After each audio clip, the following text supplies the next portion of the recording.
엄마, 지금 교수님 레슨 중이라 통화 못해. 급하니까 2천만 원만 보내줄 수 있어? 딸에게서 온 그 메시지를 본 순간 저는 코트도 제대로 입지 않고 은행으로 뛰어갔습니다. 런던 왕립음악원에서 피아노를 전공하는 제 딸 지민이가 무슨 일을 당한 건 아닐까 손이 떨렸죠. 하지만 그게 시작이었습니다.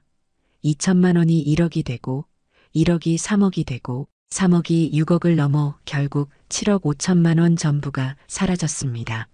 28년간 유치원 원장으로 매달 월급에서 조금씩 떼어 모은 돈이었어요. 남편의 교감, 퇴직금도 딸 음악 유학 위에 판 아파트 값도 결혼 자금까지 전부요. 단 5일 만의 말입니다. 믿을 수 있나요? 저는 62년을 성실하게만 살았습니다. 법 한 번 어긴 적 없고 빚도 한 번 진 적 없는 사람이었죠. 한경미 원장님은 정말 모범적이세요. 학부모들이 그렇게 말했습니다. 그런데 그게 독이 되었습니다. 검사라는 사람 앞에서 저는 너무나 쉽게 무너졌거든요. 도대체 저에게 무슨 일이 있었던 걸까요? 지금부터 그 5일간의 악몽을 들려드리겠습니다. 시청 전 구독과 좋아요를 누르시면 로또에 당첨되는 행운이 올 수 있습니다. 그리고 지금 어디에서 시청하고 계신지 댓글로 남겨주세요. 여러분의 이야기도 듣고 싶습니다. 그럼 지금부터 시작되는 이야기 속으로 함께 들어가 볼까요? 저는 한경미입니다. 올해로 62살이 되었고 지난 2024년 2월에 국공립유치원 원장직에서 정년퇴직을 했습니다. 28년이라는 세월 동안 교육자로 살아왔습니다. 처음 18년은 유치원 교사와 원감으로 그 다음 10년은 원장으로 일했죠. 매일 아침 7시에 출근해서 원아들이 등원하기 전 유치원 이곳저곳을 살폈습니다.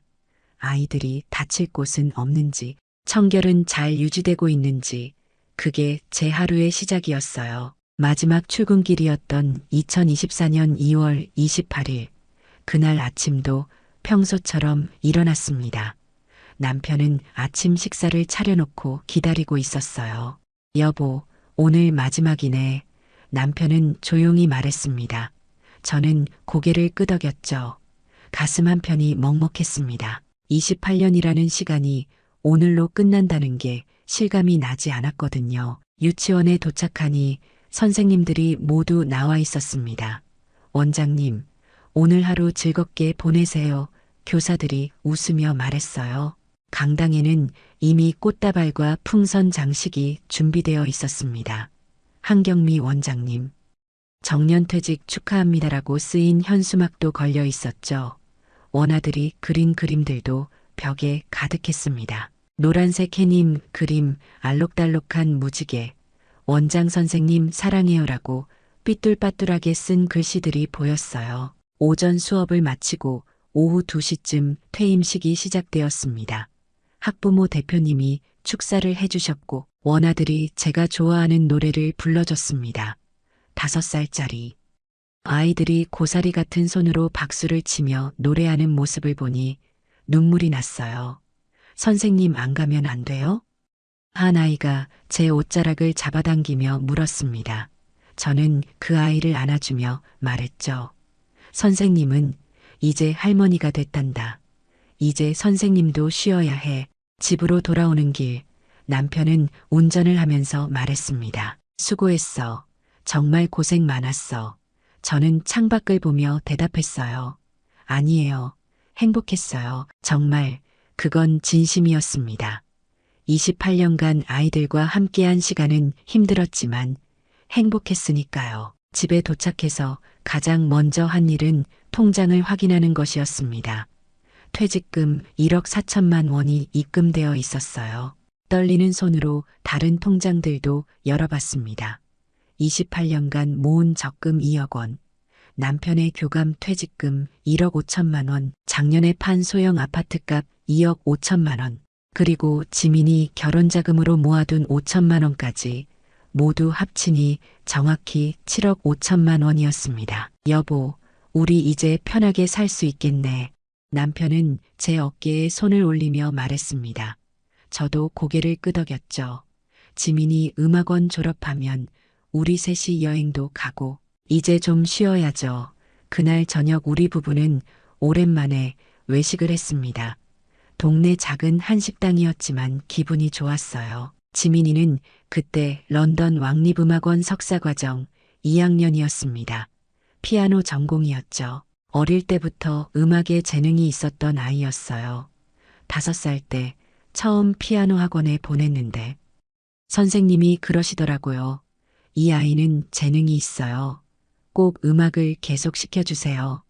그래서 저희 부부는 지민이의 꿈을 위해 아낌없이 투자했습니다. 한국에서 대학을 졸업하고 지민이가 말했어요. 엄마, 나 영국 가서 공부하고 싶어. 런던 왕립음악원에 가고 싶어. 저는 처음엔 놀랐습니다.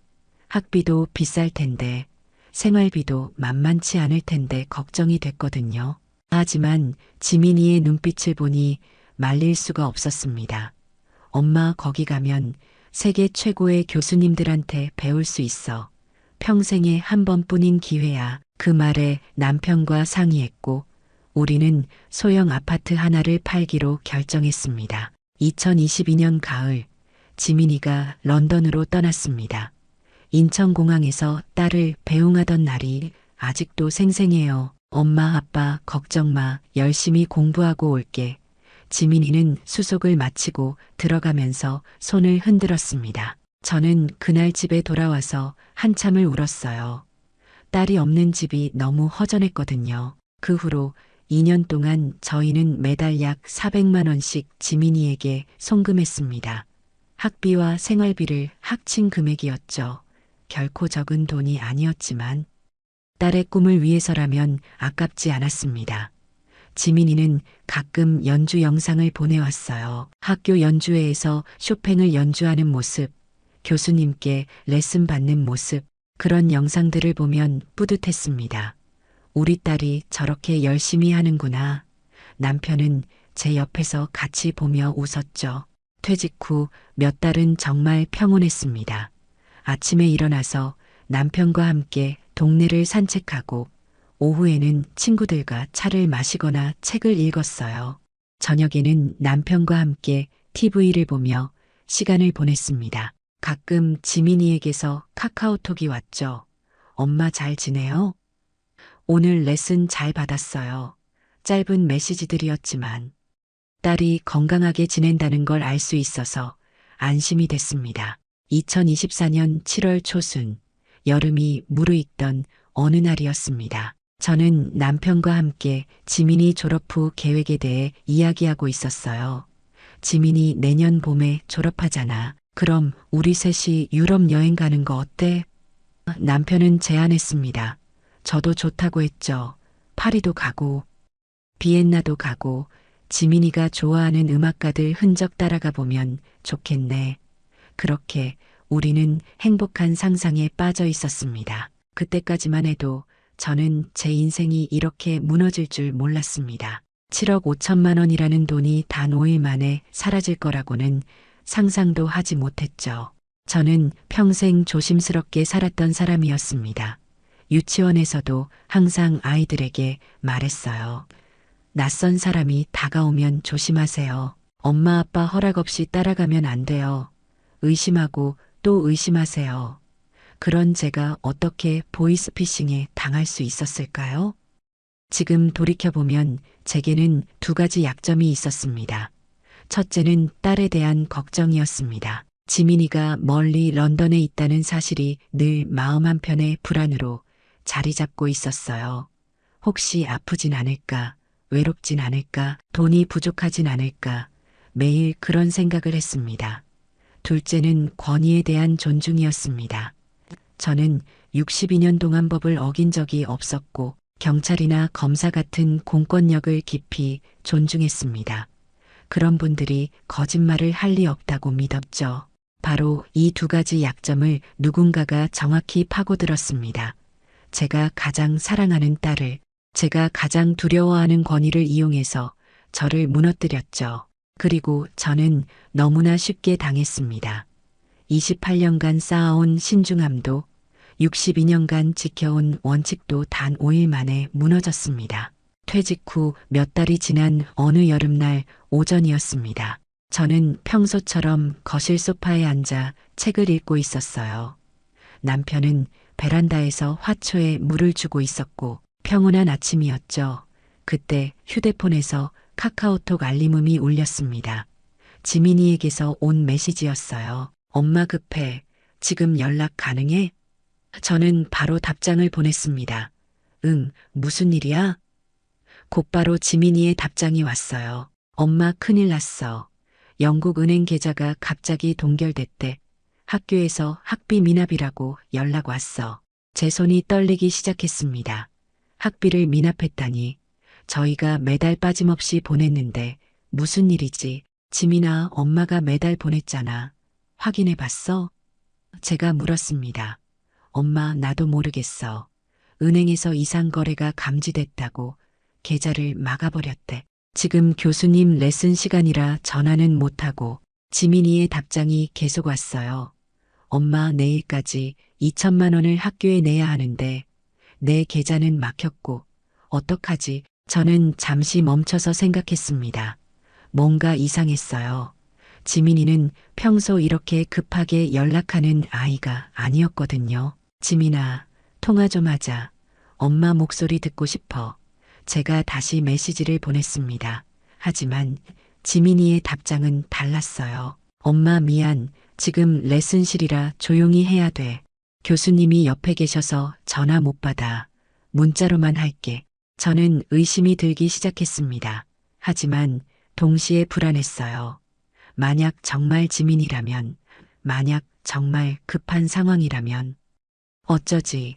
그때 또 메시지가 왔습니다. 엄마 기억나? 내가 어릴 때 제일 좋아하던 인형 이름, 소피아, 그리고 엄마가 해주신 쇼팽 왈츠 1번. 내가 처음 무대에서 연주한 곡이잖아. 그 메시지를 보는 순간 저는 확신했습니다.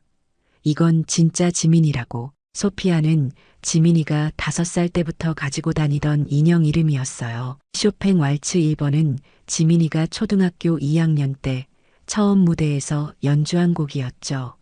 이런 걸 다른 사람이 어떻게 알 수 있겠어요? 엄마, 제발 도와줘. 2천만 원만 급하게 보내주면 내일 학교에 내고 은행 문제 해결되면 바로 갚을게. 지민이의 메시지가 또 왔습니다. 저는 더 이상 의심할 수 없었어요. 제 딸이 힘든 상황에 처했는데 어떻게 가만히 있을 수 있겠습니까? 저는 남편에게 말하려다 멈췄습니다. 남편은 지민이 일로 걱정이 많은 사람이었거든요. 괜히 불안하게 만들고 싶지 않았어요. 게다가 은행 문제는 금방 해결될 거라고 생각했습니다. 지민아, 알았어. 엄마가 바로 은행 가서 보낼게. 저는 답장을 보냈습니다. 코트를 걸치고 현관문을 나서는데 남편이 물었어요. 여보, 어디가? 저는 대답했습니다. 잠깐 은행 좀 다녀올게. 금방 올게. 남편은 고개를 끄덕이며 조심해서 다녀와 하고 말했죠.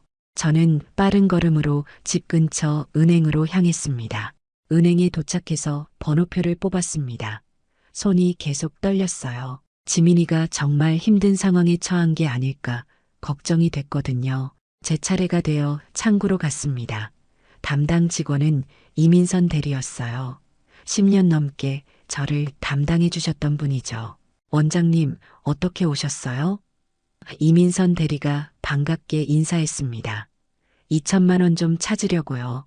제가 말했어요. 이민선 대리는 잠시 저를 바라보더니 물었습니다. 갑자기 큰 돈을 찾으시네요. 무슨 일 있으세요? 저는 대답했죠. 딸이 영국에서 급하게 돈이 필요하대요. 학비 관련해서요. 이민선 대리는 고개를 끄덕이며 서류를 준비했습니다. 딸분 유학 중이시죠? 런던 맞으시죠? 이민선 대리가 물었어요. 네, 음악 공부하고 있어요. 제가 답했습니다. 서류를 작성하는 동안에도 휴대폰을 계속 확인했습니다. 지민이에게서 또 메시지가 왔어요. 엄마 고마워. 엄마 계좌번호 알려줄게. 여기로 보내주면 돼. 통장 번호가 왔습니다. 저는 그 번호를 이민선 대리에게 알려줬어요. 이 계좌로 송금해 주세요. 이민선 대리는 잠시 화면을 보더니 물었습니다. 원장님, 이 계좌 명의가 따님 이름이 아닌데요. 확인하셨어요? 제 가슴이 철렁 내려앉았습니다. 네. 그럼 누구 명의예요? 여기 보시면 김모 씨로 되어 있어요. 이민선 대리가 화면을 보여줬습니다. 저는 당황했지만 곧 이해했어요. 아, 지민이가 영국에서 급하게 친구 계좌를 빌린 모양이에요. 자기 계좌가 막혔다고 했으니까 제가 설명했습니다. 이민선 대리는 여전히 의심스러운 표정이었어요. 원장님, 요즘 이런 수법으로 사기치는 경우가 많아요. 따님께 직접 전화해 보시는 게 어떨까요? 괜찮아요. 제가 확인했어요. 저는 단호하게 말했습니다. 사실 마음 한편으론 불안했지만 지민이가 보낸 개인적인 정보들이 계속 머릿속을 맴돌았어요. 소피아 인형, 쇼팽 왈츠 1번. 이걸 다른 사람이 어떻게 알겠어요? 송금 진행해 주세요. 제가 다시 말했습니다. 이민선 대리는 한숨을 쉬며 송금 절차를 진행했습니다. 몇 분 후 송금이 완료됐어요. 송금 완료됐습니다. 원장님, 이민선 대리가 말했습니다. 저는 고맙다고 인사하고 은행을 나왔습니다. 밖에 나오자마자 지민이에게 메시지를 보냈어요. 지민아, 보냈어. 확인해봐. 곧바로 답장이 왔습니다. 엄마 고마워. 엄마 최고야. 내일 바로 학교에 낼게. 사랑해. 그 메시지를 보니 안심이 됐어요. 역시 제 딸을 도운 게 맞았구나 싶었습니다. 집으로 돌아오는 길, 저는 뿌듯한 마음이 들었어요. 딸을 지켜줬다는 생각에 말이죠. 집에 도착하니 남편은 거실에서 신문을 읽고 있었습니다. 다녀왔어? 남편은 물었어요. 응, 금방 다녀왔어. 저는 아무렇지 않게 대답했습니다. 지민이 일은 곧 해결될 거라고 생각했거든요. 그날 저녁 저는 편안한 마음으로 잠자리에 들었습니다. 내일이면 지민이가 학교 문제를 해결하고 다시 평온한 일상으로 돌아갈 거라고 믿었죠. 하지만 그건 시작에 불과했습니다. 제가 그날 보낸 2천만 원은 7억 5천만 원으로 커질 눈덩이의 첫 조각이었어요. 그리고 그 눈덩이는 제 인생을 송두리째 무너뜨릴 거대한 눈사태가 될 운명이었습니다. 2천만 원을 보낸 지 몇 시간이 지난 오후였습니다. 저는 집에서 점심을 준비하고 있었어요. 남편은 낮잠을 자고 있었죠. 그때 휴대폰이 울렸습니다. 모르는 번호였어요. 서울 지역 번호였습니다. 평소라면 받지 않았을 텐데. 그날따라 왠지 받아야 할 것 같았어요. 여보세요. 제가 조심스럽게 전화를 받았습니다. 한경미 씨 맞으십니까? 상대방은 차분하고 권위 있는 남성 목소리였어요. 네, 맞는데요. 제가 대답했습니다. 저는 서울중앙지검 국제금융범죄수사부 이정우 검사입니다. 그 말에 저는 온몸이 굳어버렸습니다. 검사요? 제가 왜 검사한테 전화를 받는 거죠? 저는 평생 법을 어긴 적이 없는데 혹시 제가 무슨 잘못이라도 했나요? 제가 떨리는 목소리로 물었습니다. 아니요. 한경미 씨는 피해자일 가능성이 높습니다. 지금부터 제가 말씀드리는 내용을 주의 깊게 들어주시기 바랍니다. 검사는 침착하게 말했어요. 오늘 오전 귀하의 명의로 된 계좌에서 2천만 원이 출금되었습니다. 맞습니까?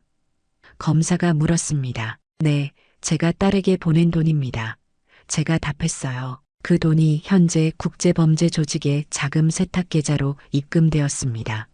검사의 말에 저는 숨이 막혔어요. 무슨 말씀이신지 모르겠는데요. 제가 딸에게 보낸 돈인데 저는 당황해서 말했습니다. 따님이 현재 런던에 계시죠? 왕립음악원 재학 중. 검사는 제 정보를 정확히 알고 있었어요. 네, 맞아요. 그런데 어떻게 따님도 이 범죄 조직의 타깃이 되었을 가능성이 높습니다. 제 머리가 하얘졌습니다.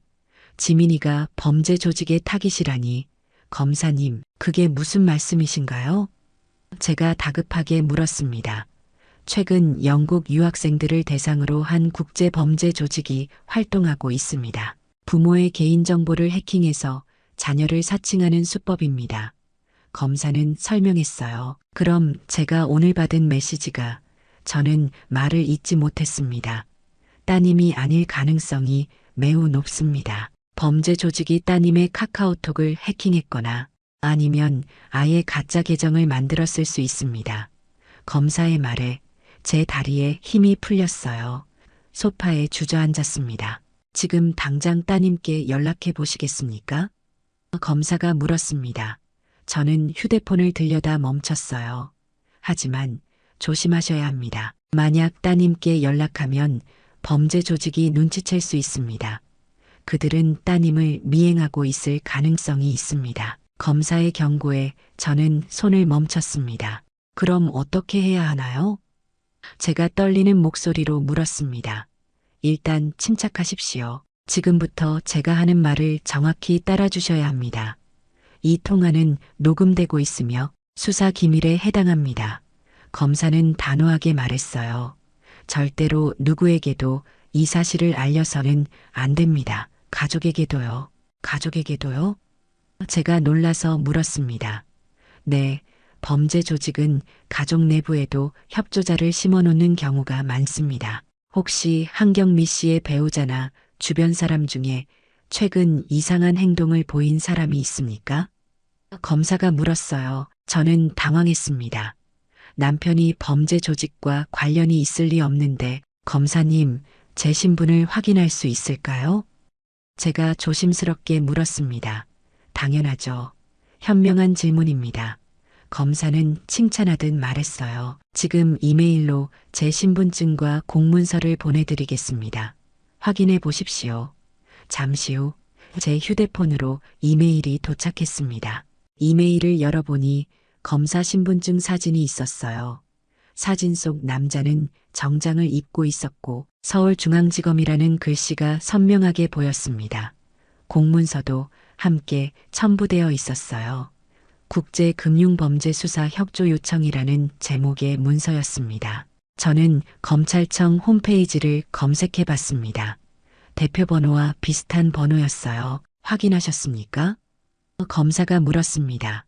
네, 확인했습니다. 제가 대답했어요. 이제 의심할 여지가 없었습니다. 진짜 검사님이 저에게 전화를 한 거였어요. 한경미 씨, 지금 상황은 매우 심각합니다. 귀하의 계좌가 범죄 조직의 자금 세탁에 이용되고 있으며 따님도 위험에 처해 있습니다. 그럼 어떻게 해야 하나요? 저는 다급하게 물었습니다. 일단 귀하의 자산을 안전한 곳으로 옮겨야 합니다. 범죄 조직이 귀하의 계좌 정보를 모두 알고 있기 때문에 언제든 추가로 돈을 빼갈 수 있습니다. 검사의 설명에 저는 공포를 느꼈어요. 안전한 곳이 어디죠? 제가 물었습니다. 검찰에서 관리하는 보호계좌가 있습니다. 수사가 종결될 때까지 그곳에 자산을 보관하시면 안전합니다. 검사는 설명했어요. 수사는 얼마나 걸리나요? 제가 물었습니다.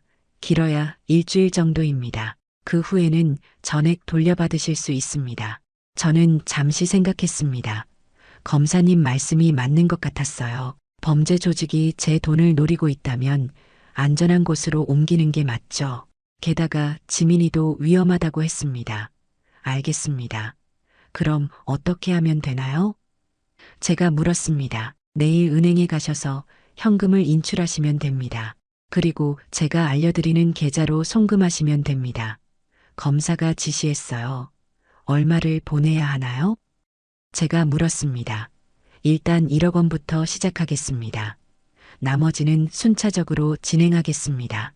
검사는 답했습니다. 1억 원이라는 금액에 저는 잠시 망설였습니다. 하지만 검사님이 신분증까지 보여주셨는데 의심할 이유가 없었어요.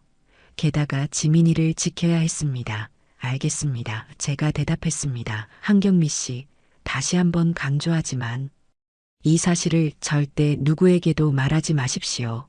수사에 방해가 될 수 있습니다. 전화를 끊고 나니 온몸에 식은땀이 흘렀습니다. 제가 범죄에 연루되다니, 지민이가 위험하다니 머리가 복잡했어요.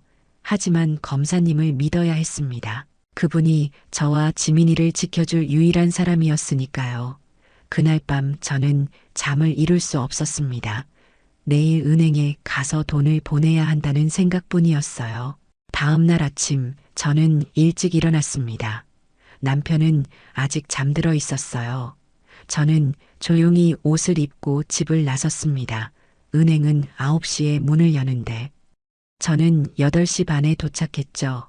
문 앞에서 기다리는 동안 검사님에게서 전화가 왔습니다. 한경미 씨, 지금 은행 가는 중입니까? 검사가 물었습니다. 네, 지금 은행 앞에서 기다리고 있습니다. 제가 답했어요.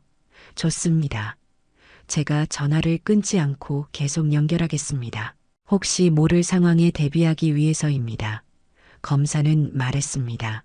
범죄 조직이 당신을 미행하고 있을 수 있으니 조심하십시오. 은행 문이 열리고 저는 안으로 들어갔습니다. 번호표를 뽑고 기다렸어요. 한경미 씨, 은행 직원이 뭐라고 물어보면 그냥 예금을 찾는다고만 하십시오. 절대로 진짜 이유를 말하면 안 됩니다. 검사가 귀에 속삭이듯 말했습니다. 은행 내부에도 범죄 조직의 협조자가 있을 수 있습니다. 제 차례가 되어 창구로 갔습니다. 이번에도 이민선 대리였어요. 원장님, 어제에 이어 오늘도 오셨네요. 이민선 대리가 웃으며 말했습니다. 1억 원을 찾으려고요. 제가 말했어요. 이민선 대리의 표정이 굳어졌습니다. 원장님, 어제 2천만 원에 이어 오늘 1억 원이요? 무슨 일 있으세요? 이민선 대리가 진지하게 물었습니다. 귓속에서 검사의 목소리가 들렸어요. 침착하십시오. 적당한 이유를 대십시오. 저는 떨리는 목소리로 대답했습니다. 집수리 때문에요. 급하게 돈이 필요해서요. 이민선 대리는 제 얼굴을 자세히 쳐다봤습니다. 원장님, 정말 괜찮으세요? 얼굴이 안 좋아 보이는데요. 이민선 대리가 걱정스럽게 물었어요. 괜찮아요. 그냥 요즘 잠을 못 자서 그래요. 저는 애써 웃으며 답했습니다. 검사는 계속 제 귀에 속삭였어요.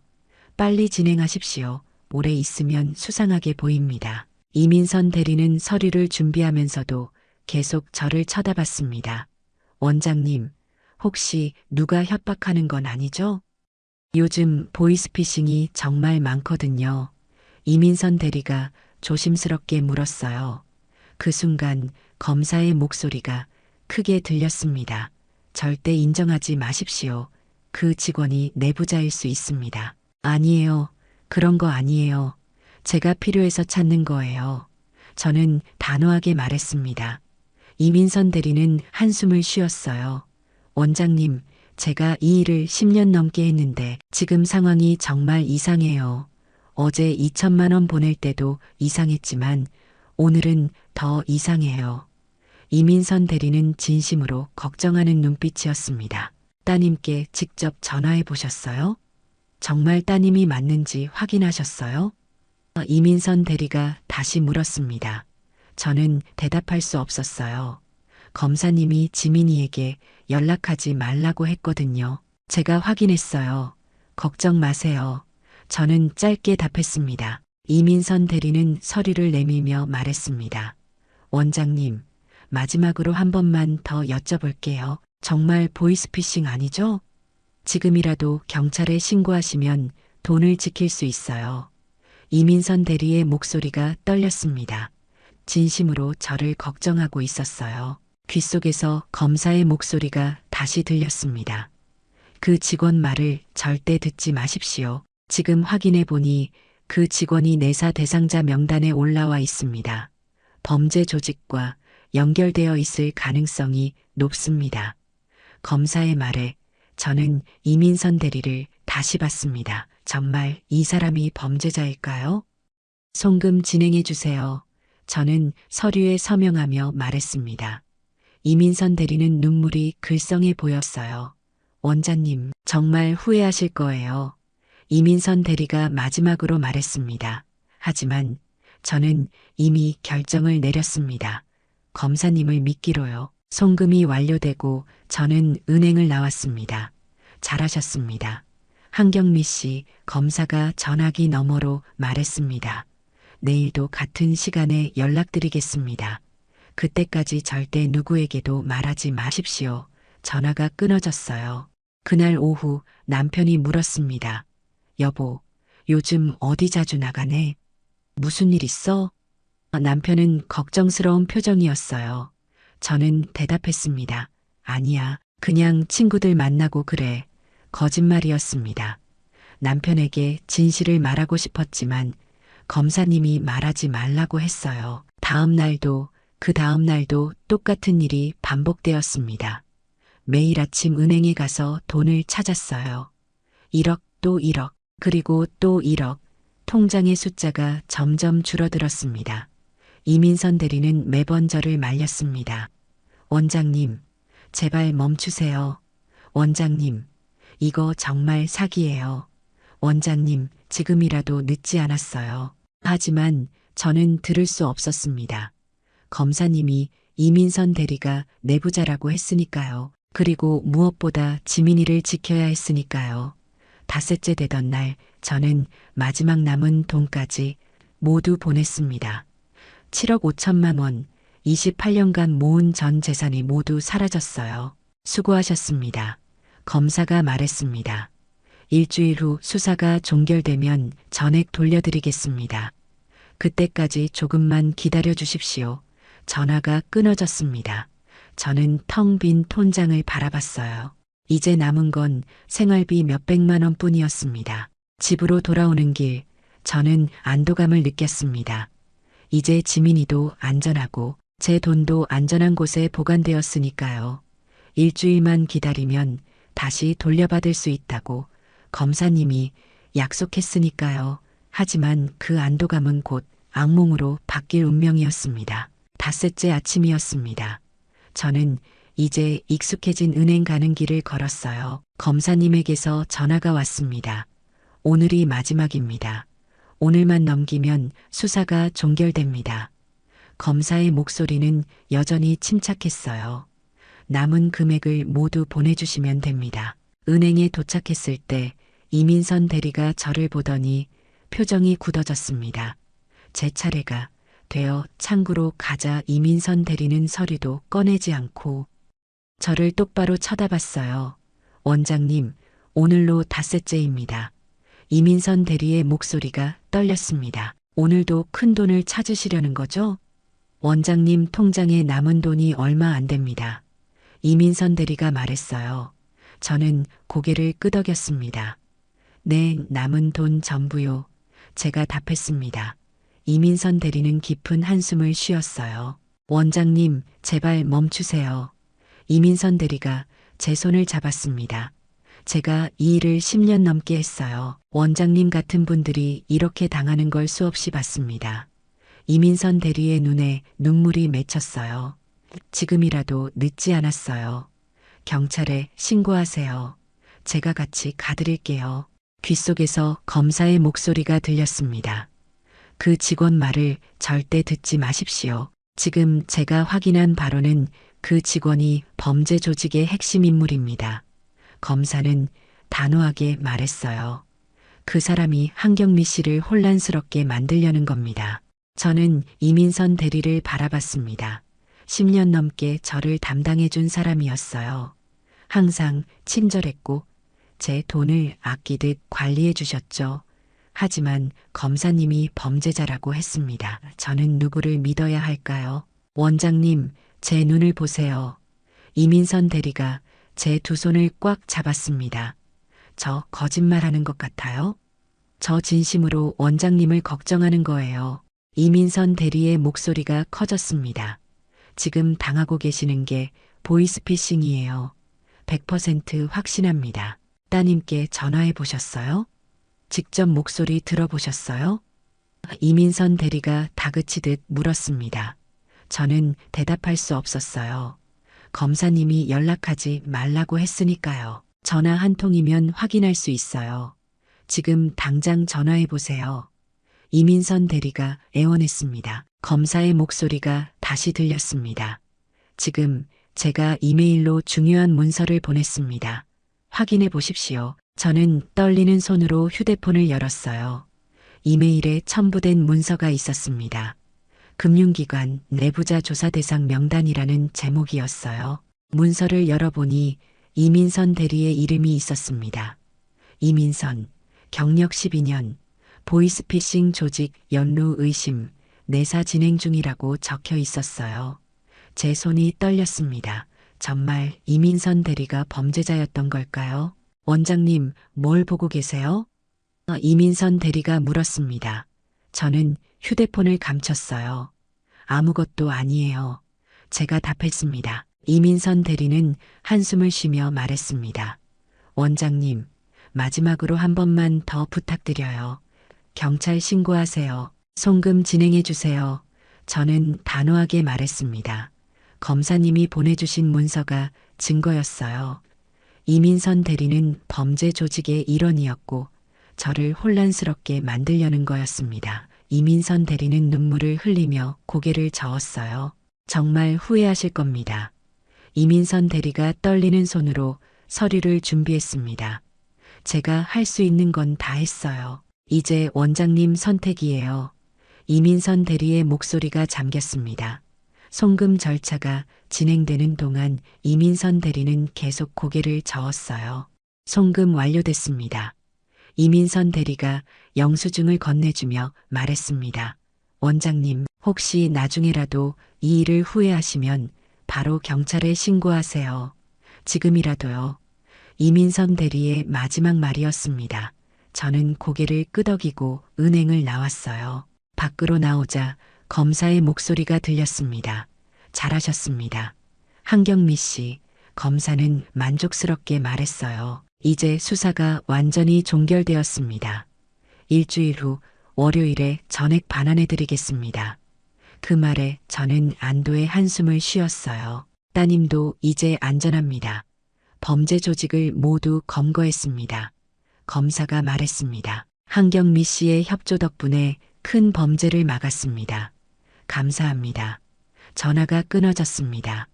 저는 그제야 긴장이 풀렸어요. 이제 모든 게 끝났구나 싶었습니다. 집으로 돌아오는 길, 저는 가벼운 마음이었습니다. 비록 며칠간 힘들었지만 지민이를 지켰고 제 재산도 지켰으니까요. 일주일만 기다리면 7억 5천만 원이 다시 통장으로 돌아올 거였습니다. 남편에게도 이제 곧 말할 수 있을 거예요. 집에 도착하니 남편은 거실에서 신문을 읽고 있었습니다. 다녀왔어? 남편은 물었어요. 응, 이제 일 다 끝났어. 저는 웃으며 답했습니다. 남편은 의아한 표정으로 저를 쳐다봤지만 더 이상 묻지 않았어요. 그날 밤 저는 편안하게 잠들었습니다.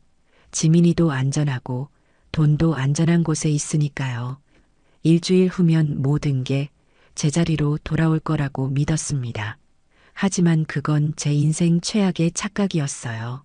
제가 방금 보낸 돈은 영원히 돌아오지 않을 운명이었습니다. 일주일이 지났습니다. 저는 검사님에게서 연락이 오기를 기다렸어요. 월요일 아침부터 휴대폰을 손에서 놓지 않았습니다. 하지만 전화는 오지 않았어요. 오후가 되어서 제가 먼저 전화를 걸었습니다. 검사님이 주셨던 번호로요. 고객님이 거신 전화는 현재 통화 중이거나 전원이 꺼져 있습니다.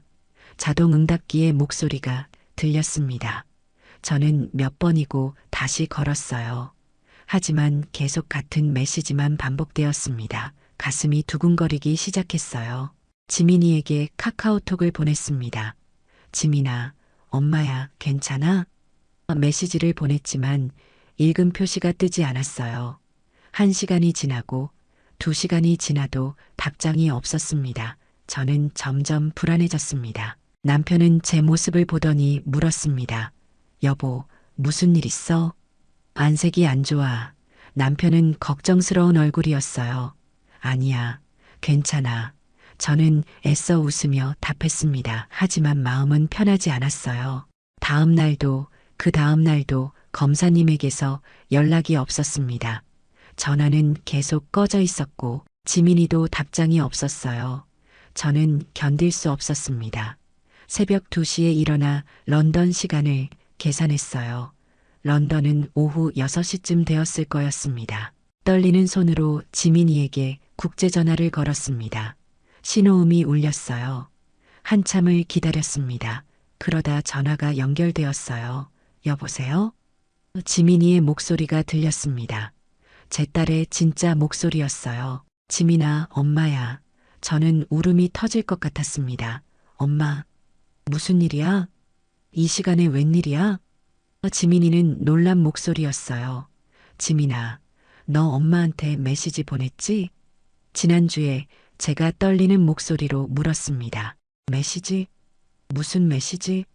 지민이는 의아해했어요. 은행 계좌 동결됐다고, 학비 내야 한다고 제가 말했습니다. 엄마, 나 그런 메시지 안 보냈는데? 지민이의 말에 제 심장이 멎는 것 같았습니다. 뭐라고? 제 목소리가 떨렸어요.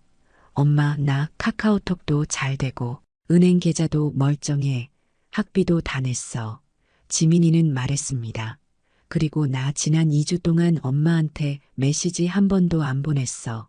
콩쿠르 준비하느라 바빠서. 세상이 무너지는 소리가 들렸습니다.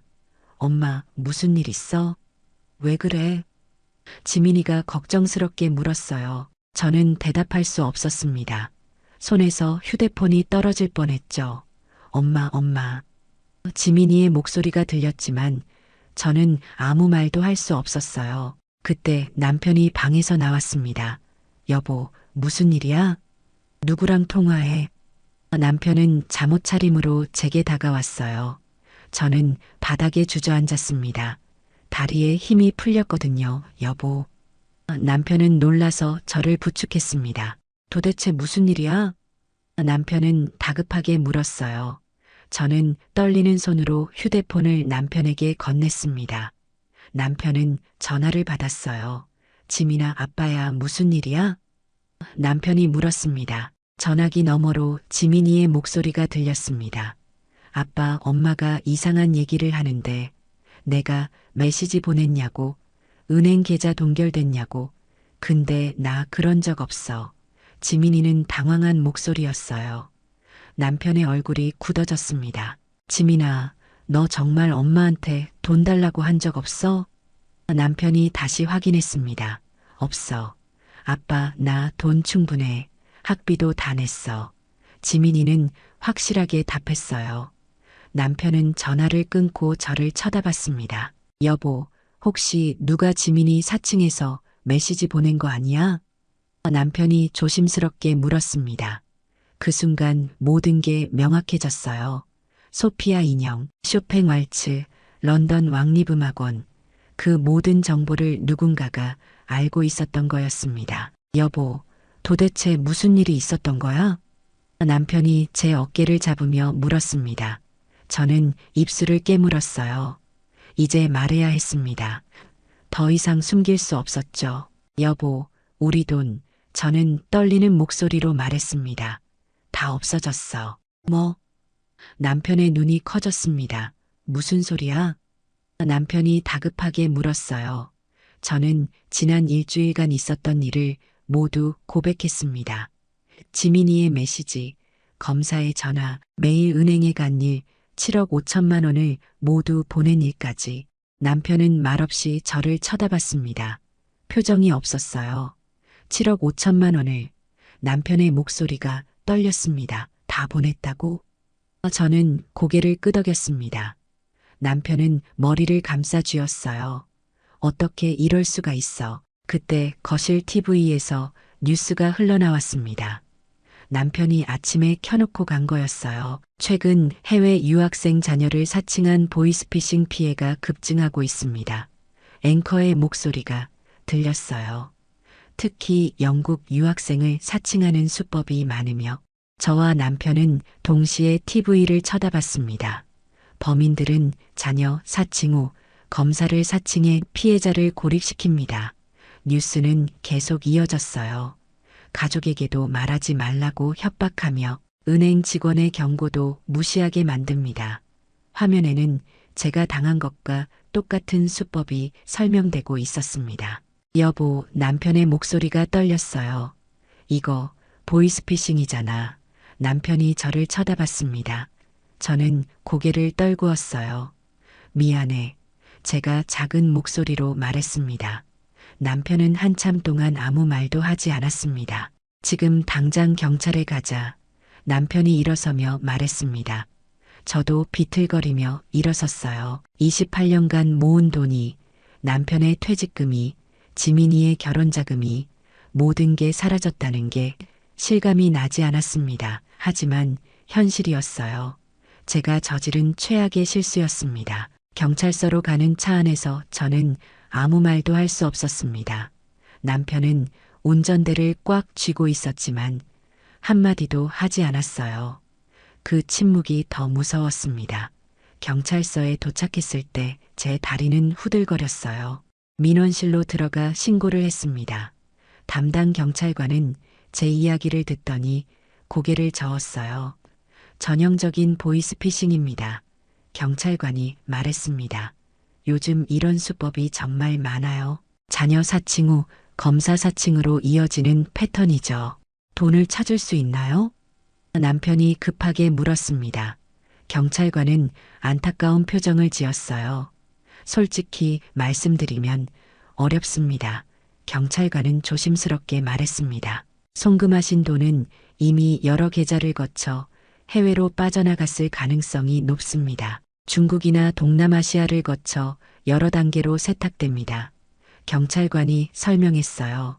추적이 거의 불가능하고 범인 검거도 쉽지 않습니다.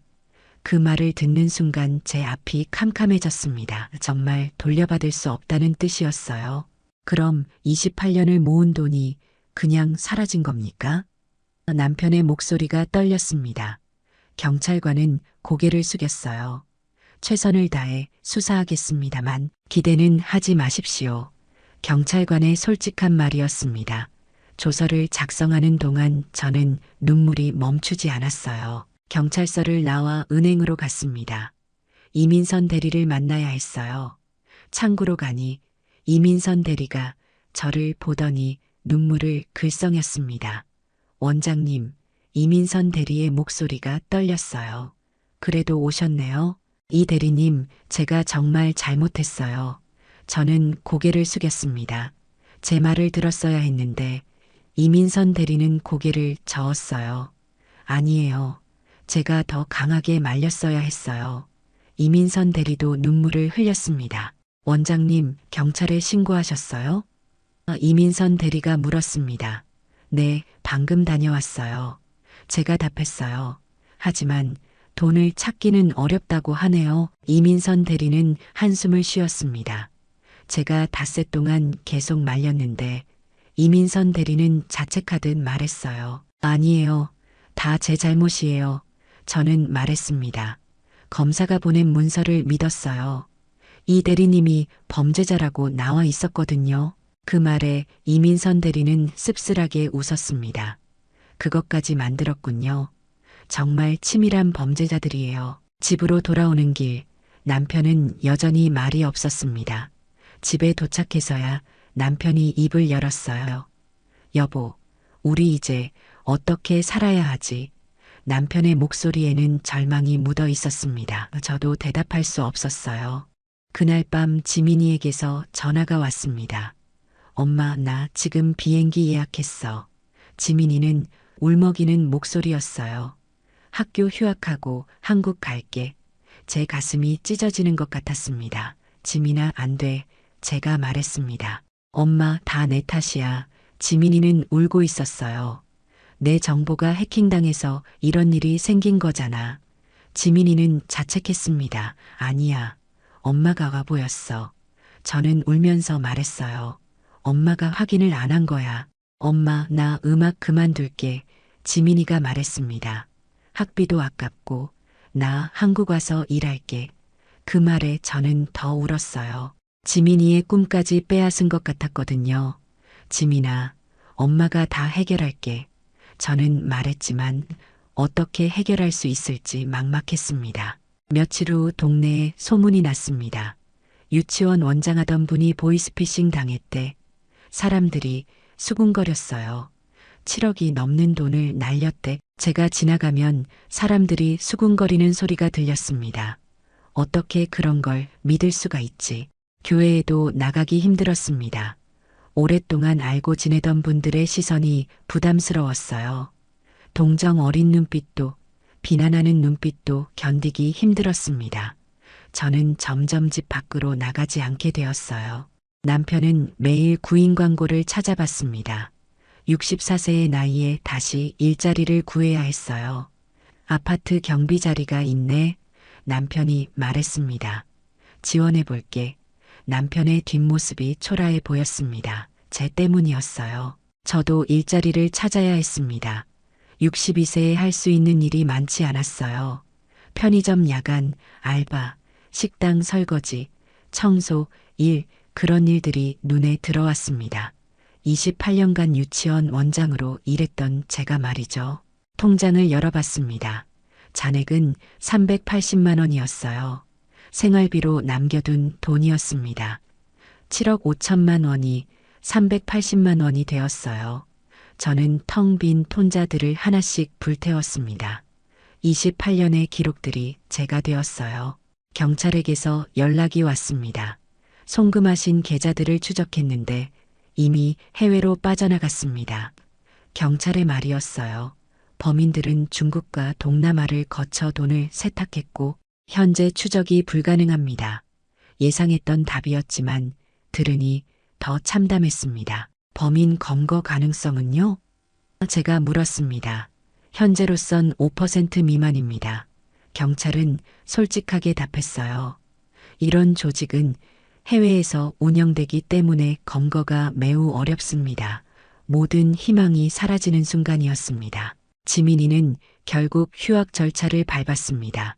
한국으로 돌아온 지민이를 공항에서 만났을 때 저는 울음을 참을 수 없었어요. 엄마 괜찮아.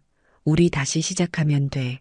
지민이는 오히려 저를 위로했습니다. 32살 딸이 꿈을 접고 엄마를 위로하고 있었어요. 그로부터 몇 달이 지났습니다. 지금 저는 동네 편의점에서 야간 알바를 하고 있습니다. 시급 9,860원, 주 5일 근무 저녁 10시부터 새벽 6시까지 일해요. 62세에 처음 해보는 육체 노동이었습니다. 처음엔 정말 힘들었어요. 카운터에 서 있는 것만으로도 다리가 아팠고 택배 정리하다 보면 허리가 끊어질 것 같았습니다. 하지만 선택의 여지가 없었어요. 먹고 살아야 했으니까요. 남편은 아파트 경비로 일하고 있습니다. 매일 아침 7시에 출근해서 저녁 7시에 퇴근해요. 한 달에 220만 원을 받습니다. 저와 남편의 수입을 합치면 한 달에 350만 원 정도. 이게 우리 부부의 현실이 되었어요. 지민이는 동네 피아노 학원에서 강사로 일하고 있습니다. 한 달에 180만 원 정도 벌어요. 엄마 나 괜찮아. 여기서도 아이들 가르치는 거 재밌어. 지민이는 웃으며 말했지만 저는 알고 있습니다. 지민이의 꿈이 런던이 아니었다는 거려. 어느 날 밤 편의점에서 일하고 있는데 익숙한 얼굴이 들어왔습니다. 제가 유치원에서 가르쳤던 아이의 엄마였어요. 어머, 원장님? 그분은 놀란 표정이었습니다. 저는 애써 웃으며 인사했어요. 안녕하세요. 여기서 일하세요? 그분이 조심스럽게 물었습니다. 네, 요즘 여기서 일해요. 제가 답했습니다. 그분은 복잡한 표정으로 물건값을 계산하고 나갔어요.